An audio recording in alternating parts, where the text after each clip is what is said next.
Dans le monde mystérieux de la nuit, peu de légendes intriguent autant que celle du fantôme de minuit. Ces histoires, mêlant le surnaturel et l'inexplicable, trouvent leurs origines dans les vieux villages aux ruelles pavées où l'obscurité de la nuit dissimule mille secrets.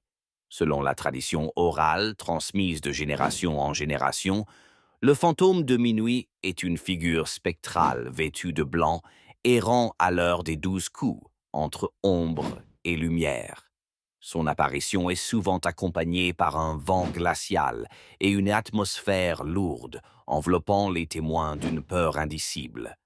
Selon les récits, le fantôme hante les carrefours abandonnés des villages ou les halls silencieux des châteaux ancestraux. Plusieurs témoignages affirment avoir aperçu cette apparition. Gilles, un habitant d'un petit village du sud de la France, raconte son expérience. C'était une nuit sans lune. En rentrant chez moi, j'ai senti un frisson parcourir ma colonne vertébrale. Et là, au détour d'un chemin, je l'ai vu. Une silhouette spectrale flottante à quelques centimètres du sol. Mon cœur s'est arrêté un moment, tandis que le silence autour de moi s'amplifiait. Des chercheurs de phénomènes paranormaux ont tenté d'expliquer ces rencontres troublantes. Certains avancent la théorie d'une hallucination collective, un produit de l'imaginaire popularisé par les anciennes superstitions. D'autres cherchent des explications dans les manifestations électromagnétiques qui pourraient en altérer la perception humaine en certaines conditions atmosphériques.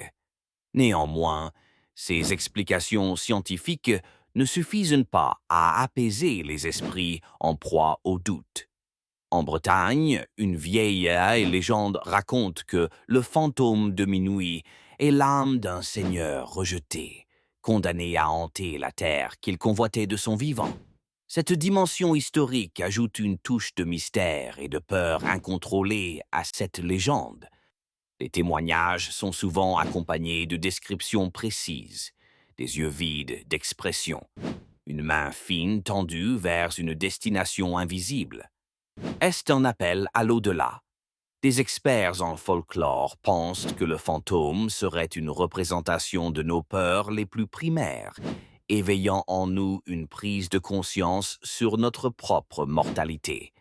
Pour conclure, la légende du fantôme de minuit demeure un sujet de fascination. Qu'il soit le fruit d'une imagination débordante, un phénomène inexpliqué ou un simple jeu d'ombre et de lumière, il continue d'attirer les curieux et les courageux. Peut-être apporte-t-il également une leçon intemporelle. Tout ce qui est effrayant n'est pas nécessairement mauvais, mais plutôt une invitation à explorer l'inconnu et à questionner notre compréhension du monde. La prochaine fois que l'horloge sonnera à minuit, arrêterez-vous un moment pour écouter. Peut-être entendrez-vous ce murmure évanescent, celui d'une légende toujours vivante?